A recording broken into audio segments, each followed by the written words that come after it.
Welcome, everybody, to this week's episode of Making Sense of It All with Jesse Stakes. I think it's safe to say that all of us are connected to a bank or some sort of a financial institution in some way. We all have either a checking account, a savings account, a credit card, a loan, or some sort of a financial product that helps us transact or purchase things. So my guest this week doesn't work for a bank, nor a financial institution. She works for one of the largest technology companies in the United States that helps provide banks and financial services companies with software solutions and consulting services that help ensure that their systems that they have in place will best help them when they are interacting with their clients and potential customers. I hope you enjoy my conversation with Kim Arrigo. Let's jump into it.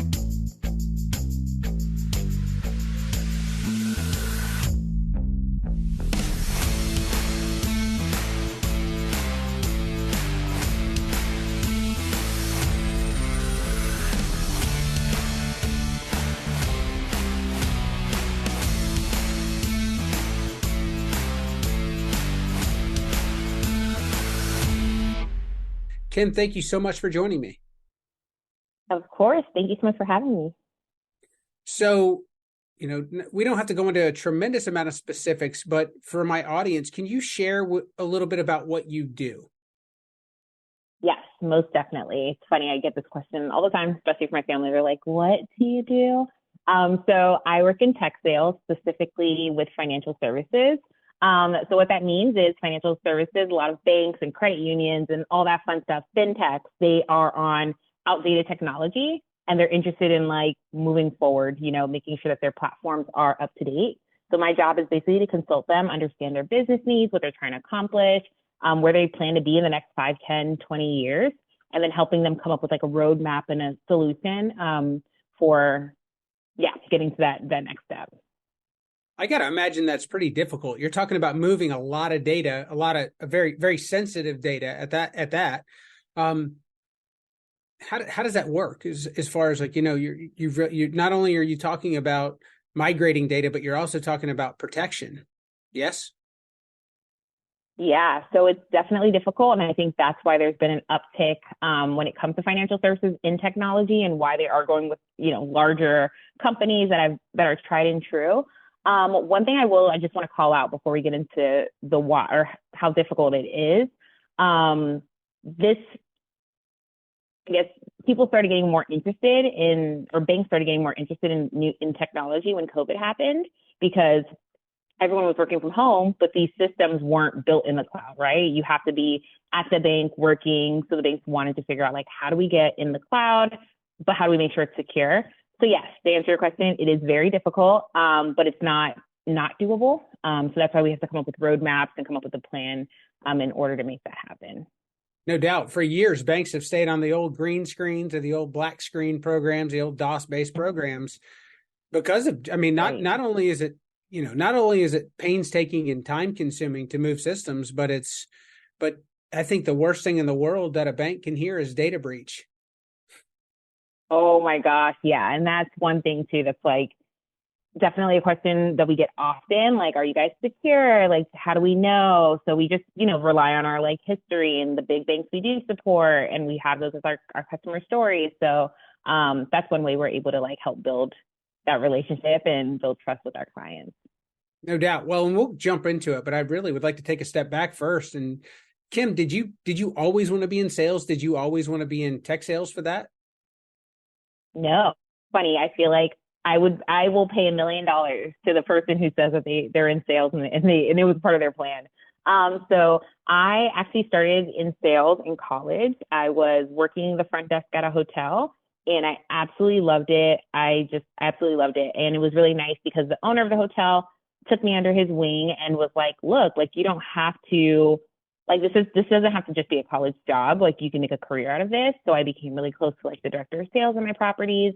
And then eventually I became a director of sales for a big hotel chain.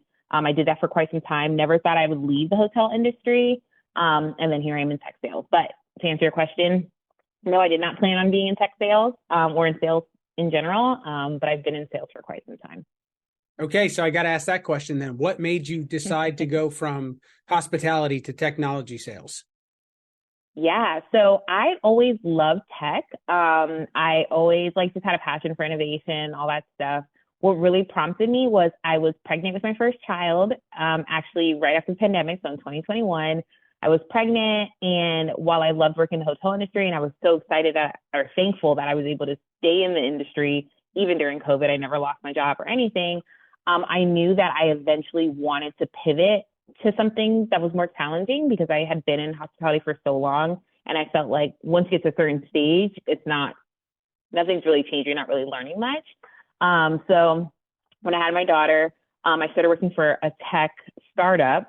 And I actually interviewed for the company I work for now. I was going to be given an offer. I was like, wait, this is the company I've always wanted to work for. Let me just enjoy my maternity leave, have my baby. So I was at a tech startup. It was actually a hospitality tech startup.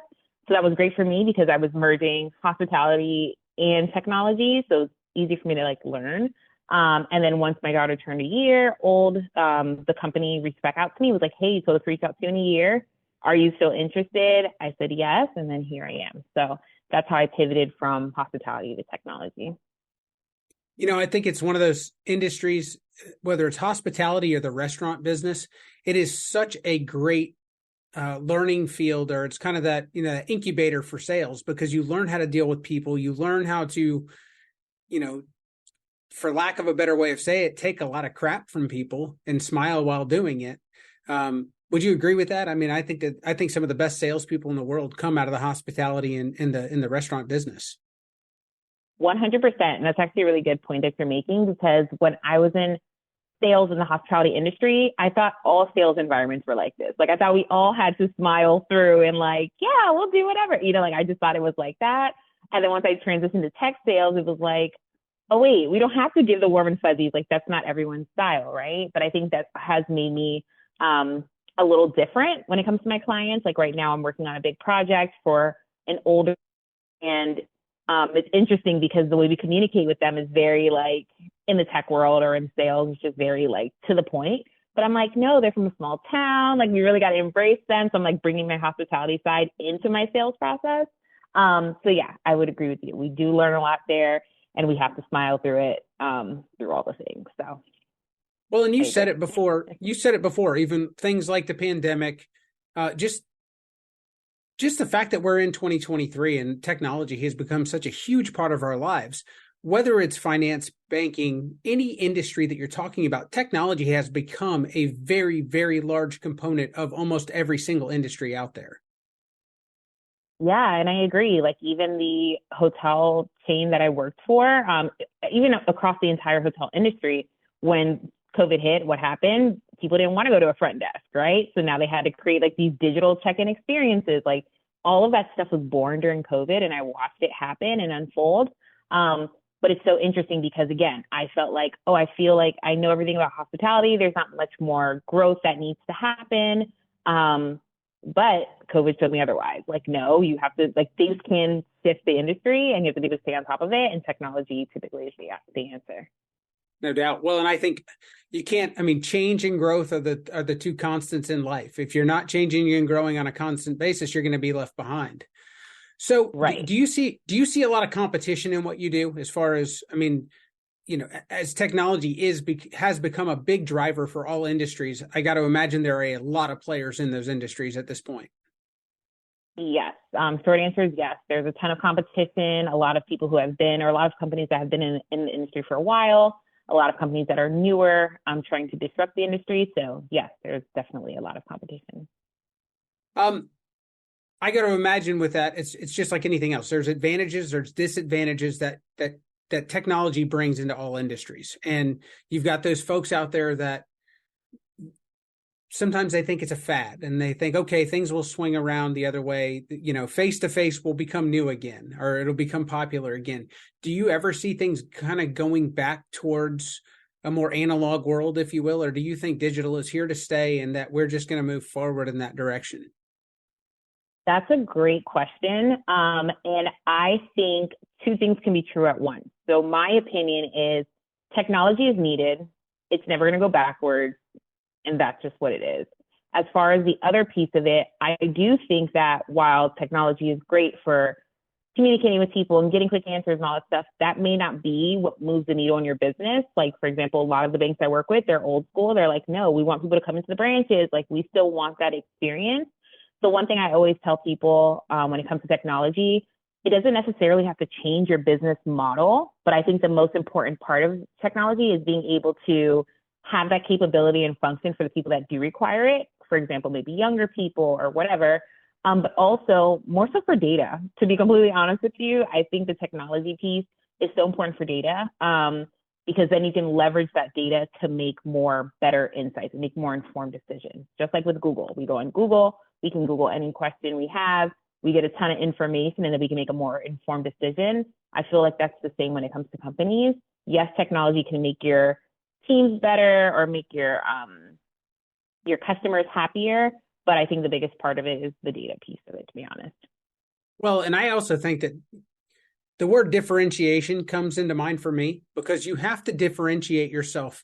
If you're, obviously you're not just dealing with Fortune 100 banks or Fortune 100 finance companies.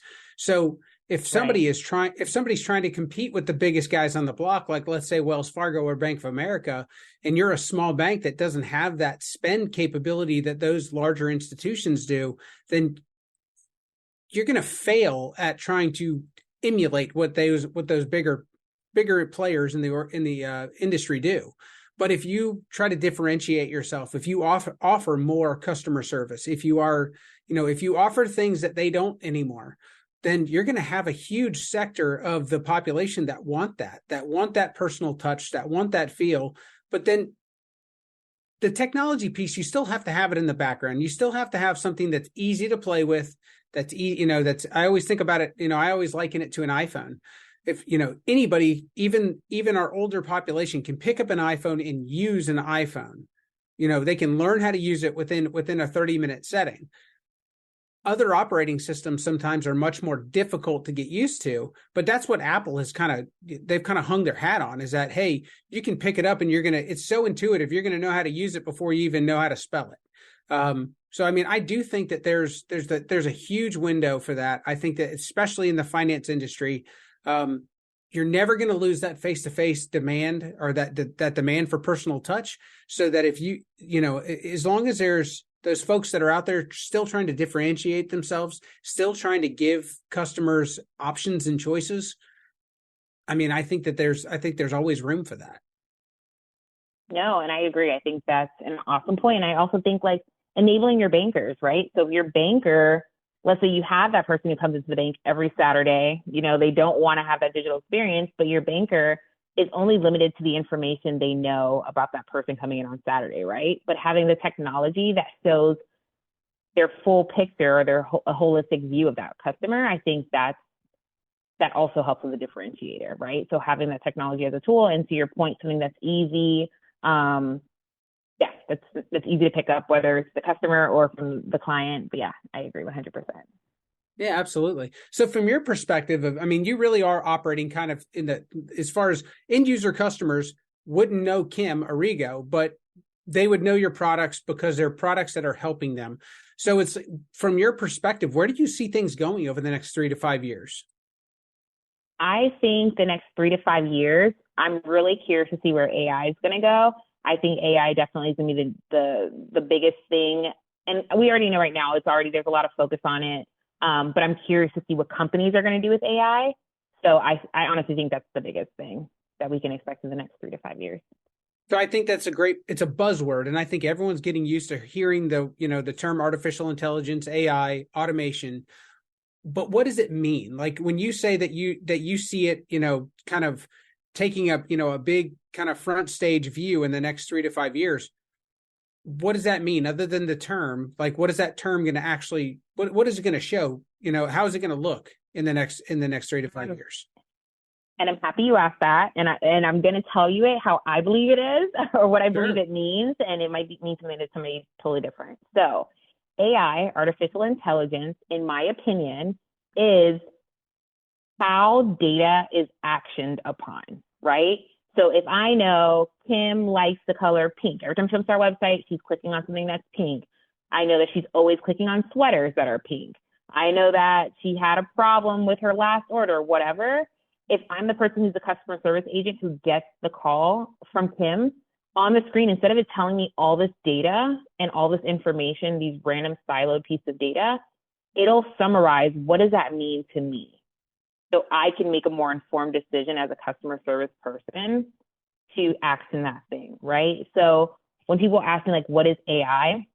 That's why I like to describe it. It's taking every single data point, everything your systems know about a person, and it's creating a story or it's creating an action based on that information. And I think because technology is now capable of doing that, companies are now starting to leverage it. I'm curious to see like where that's going to go. But that's AI in my opinion. I think that's one of the best definitions that I've heard. And I've heard a lot of people talk about it, but I think that's, it's like essentially it's taking the dictionary and it's writing a story from the dictionary. So, I mean, I think that's wonderful Right. because you're right. When all of these companies have so much data at their fingertips, and that, like, to your point, if you call in or if you go into somebody's office and they pull up your profile as a customer, all of these data points or all of this information pops up on the screen for them right now. It doesn't mean anything to somebody unless they interpret it, or it only means, however, whatever they interpret from it, that's what it is to them. And so to your point, if you can summarize that, if you can put that out there in a usable format, that's tremendous. That actually creates a better customer experience, not just a more informed customer service agent talking to you. So I think that's wonderful. And I'd hope yeah, to and see one it thing I go like in to a direction that way. Yeah, no, and I agree. And I think one thing I also like to say too is like the wisdom, right? So I was in the hospitality industry for 10 years, okay? 10 years, maybe more. I was in the industry for so long, but in the very beginning, I didn't know much. I was asking questions constantly to my managers. How do you do this? Or what do I do with this? What does this mean, right? They're giving me the information and then I'm using it. After 10 years, I know all this information. I have all this wisdom. I could tell people how to do things in a faster way. The great thing about AI, in my opinion, for the future of like the workforce is instead of having a person having to train people and tell them what they need to do, it's basically taking the data, making it wise, and then speaking to that person and giving them that information to action. So, yeah. I think it's excellent. I think that for me, the pitfall that we could fall into professionally is that people do get way too relaxed on training their employees and hiring good people. And then you end up with mediocre to poor employees handling much better information. And so I think we have to make sure that we don't allow AI to take the place of quality employees, because I think if quality employees have quality information at their fingertips, then you're going to have amazing customer experiences. But if you try to replace one with the other, I don't know that we end up with a better end user product. We just end up with a better use of the information. I agree. All of those things being said, what do you think are the big challenges that we're going to face that the technology sector, that, especially maybe in finance and in banking, what do you think the challenges are that they face in the near horizon?